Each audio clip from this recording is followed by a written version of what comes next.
Hi skiers, this is Jeff from Skiessentials.com. We're here to do another 2019 review. It's been a few weeks now that we've been doing 2019 reviews, and we've covered some really exciting new products. And I would say that this product and this review is just as exciting as any other one we've done so far. There's a new mantra. The mantra's been around for, I want to say, forever, but really it just feels like that. The first mantra came out in 2005, and this new version of the mantra for 2019 is essentially the fifth version of the mantra in terms of different shapes and constructions and stuff like that. So it's aptly named the M5 Mantra, as in Mark V, and it's really cool. We were lucky enough to get out on it on honestly one of the best days at Stowe this season, and one of the best, in terms of snow quality, one of the best days I can remember at Stowe in a while. We had about a foot of just light, awesome powder, and we had some nice firm groomers too, so we had a really good chance to test the new mantra in a variety of conditions, and we were all just hooting and hollering, partly because 12 inches of snow and partly because this ski is really fun, which we'll get to. But before we dive into performance and kind of what we thought of it, there are some significant changes to the ski that we need to talk about. I don't really know where to start because there are a lot of fairly important things to cover, but I think let's start with construction. Previous versions of the mantra have used a wood core and two full sheets of metal. In the article I kind of made the point that you could argue that the mantra inspired a whole bunch of other all-mountain skis kind of the same waist width that use two sheets of metal. Inspired a whole new category of skis, and there's a strong following for skis with metal in them. But the downside of two sheets of metal is that it makes a ski quite heavy. And Volkl's really been trying to play around with the amount of metal that they're putting into their skis and where they're putting it. We're seeing some other companies do similar things. That is kind of a trend in the industry right now. But the way that they did this is different than anything we've seen before, which is pretty darn exciting. So in past reviews we've talked about Titanal Band. Titanal Band is a construction that Volkl introduced for, originally it was for the Confession, one of their wider kind of big mountain powder skis. They also put it in the Kanjo or the new Yumi as well, and that's kind of a single strip of metal that runs down the center of the ski. Now they have introduced Titanal Frame, which you can see right there on the ski. And essentially Titanal Frame, instead of having metal down the middle of the ski, it's now along the edges. And I'm hoping you can see it a little bit on this video because there are raised portions on the ski where you can see where the actual metal is. So right there where I just kind of traced my hand, that's a sheet of metal. You'll notice that it completely stops underfoot, and it doesn't start again until the tail. And on the tail we have this same kind of frame along the edges of metal.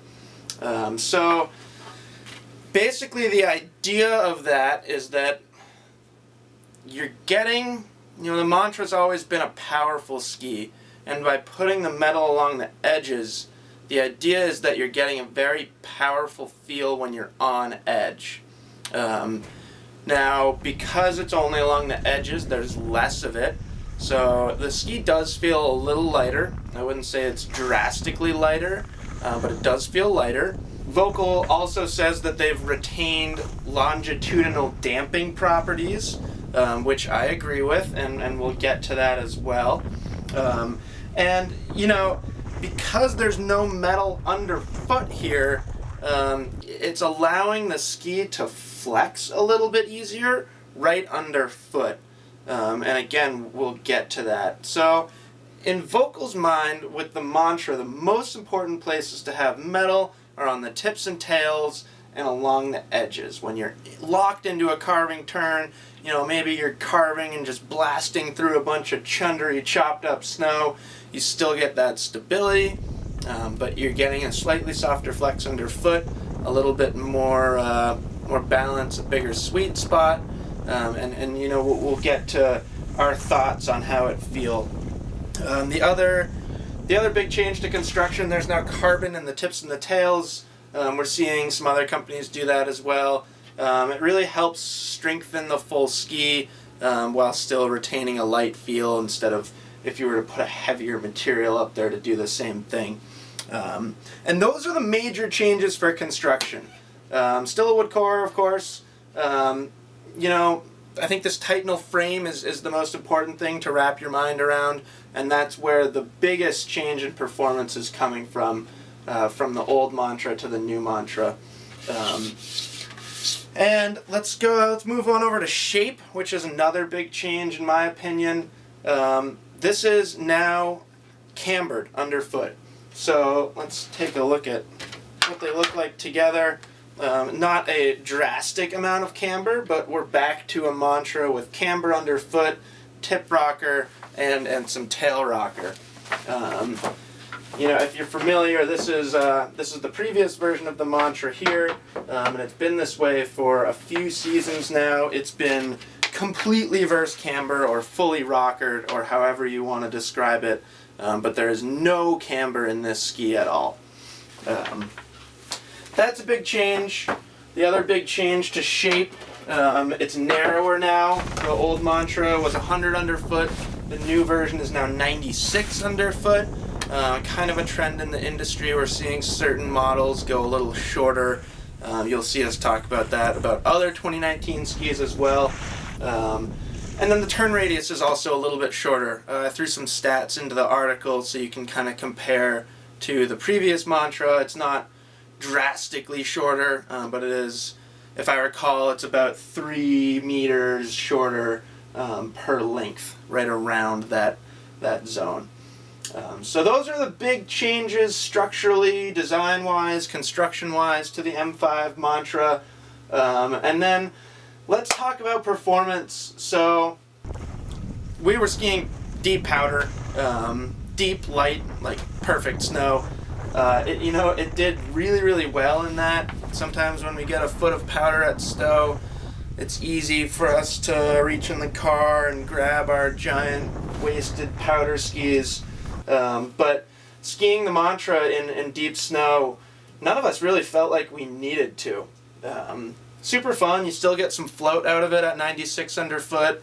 It does let you kind of sink into the snow a little bit, which I like for a powder ski every now and then. And as the day progressed and the snow got a little choppier, still soft on those trails where they didn't groom, and we really got to play around with the new flex profile of this ski. And one of the biggest takeaways for us, and something that we keep coming back to, is the sweet spot that this provides. The lack of metal underfoot, it really lets you ski it in a balanced stance. We've talked, among our staff, we've talked a lot about the difference between the old Mantra and the new Mantra. A lot of us felt like the old Mantra, it's a great ski. It's got a strong following, and there are lots of people that love it. But a lot of people find that because of that full reverse camber, full rockered shape, it likes to be skied off your heel a little bit. You're not really driving the tips of the ski as you would on some other models. So definitely some difference there. On the new M5 Mantra, we definitely found that it had a much, much larger sweet spot, and it allowed you to stay really balanced and actually stay a little bit more forward than you would on the old Mantra. So a little bit easier too, I think you can describe it as. A lot of people talked about the old Mantra and were like, yeah, it's really easy because it's reverse camber, it pivots really easily. which is true in a sense, but it still had 2 sheets of metal, still pretty stiff underfoot, kind of hard to get it to flex right underfoot. This new Mantra is definitely more approachable. We had one person who hasn't even skied much this year, and he got on it and just right away was like, this ski feels super intuitive, it knows what I want to do, and I'm not quite at the tip-top shape of my skiing ability. So that was really cool feedback to get. And yeah, the biggest thing with this, when you first get on it, the feel that we noticed from this Titanal frame is that bigger sweet spot and the more natural flex underfoot.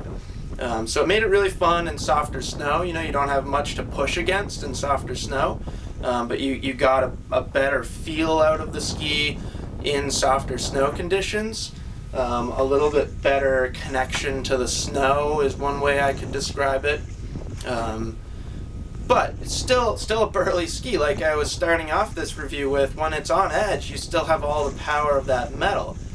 So it gives you a little bit more ease of use getting into your turns and out of your turns, but when you're in that turn, you still get something that I mentioned in the article. I created an adjective. You're still getting a very Mantra-like feel. The Mantra has always had a powerful, stable feel, and although it's different, this ski still carries on that Mantra heritage. Just in our opinion, a little bit better feel. Which I think was the whole idea behind this ski. On firm snow, you really get to test that ski's ability to hold an edge, to deliver that power on edge, and it definitely does. We got to test its longitudinal stiffness, or rather longitudinal damping, which is one of the things that Volkl really put emphasis on, that they're trying to retain that damping property through the length of the ski. I think that's still there. Something that we found, because it's got that bigger sweet spot and the more natural flex underfoot, you can kind of manipulate turn shape a little bit easier. The previous version of the Mantra, although you could do different shaped turns, especially if you were skidding and smearing and sliding, it's definitely harder to get it to make different radius carving turns, which I think is much easier to do on the new Mantra. It makes it a lot of fun. You can throw some almost slalom-like turns in if you're really getting the ski to flex, if you're really pressuring it quite a lot in the turn. You can get it to flex, and again, that you feel it right underfoot, and you can kind of feel yourself changing the turn shape of the ski. The other big thing that I want to talk about is the camber. The camber, I think, actually lets the ski track a little bit better in soft or chopped up snow conditions. You don't get that wandering feel that can sometimes happen if you're riding more of a flat ski on a reversed camber shape. And then the camber really comes into play on firm snow. A little bit more responsive out of a turn, a little bit more energy. Kind of when you're linking carving turns, you can really get it to load it up, get it to spring out of one turn into the next, which required much more power and skier input on the reverse camber Mantra, because you were essentially making the ski flex past its already reverse camber shape, and then there wasn't quite as much rebound out of the ski. So those are the big changes to the Mantra. We think it's awesome. We were psyched skiing it. Like I said, we were kind of hooting and hollering all day long because a new Mantra and 12 inches of powder, what's there not to get excited about? But yeah, I think this is a ski that we were kind of not waiting for, but expected to see it, if not this year, definitely next year. So yeah, brand new Mantra for 2019, and we actually have a few pairs now. We don't have a lot of them. I don't think there are going to be a lot available this season. So if you want a pair, I would recommend picking one up sooner than later, because it's likely one of those things where they did an early season release, kind of an early season production run with smaller quantities, and usually with a ski that's this exciting and this fresh, those early production runs get grabbed up pretty quickly, and then we kind of have to wait for the full 2019 production run to get more. So if you want one now, I'd say get it pretty quickly. And anybody that skied it, let us know in the comments. Of course, we're always interested to see what other people have to say about new skis. But overall, I would say that we are very impressed by the new Mantra. Pretty excited to see some significant changes in it. But like I said, it still retains that Mantra feel. So if at the beginning of the video you were like, oh no, a Mantra and it doesn't have 2 full sheets of metal, don't worry. It's still a powerful ski. You can still kind of do all the things that you've been able to do on a Mantra, just blindly and confidently charge through choppy conditions. Still can do that, but a little bit more versatile, a little bit more user-friendly, a little bit more approachable, and definitely a bigger sweet spot, and just a really cool ski. So check them out, M5 Mantra. We're going to keep skiing them, so we'll let you know if we have any other feedback that we feel is really important to convey. And yeah, we will see you guys on the slopes. Keep checking for 2019 reviews, and of course the Mantra will be in our 2019 ski test, which for us is coming up in just a few months. Alright, see you guys on the slopes. Thank you.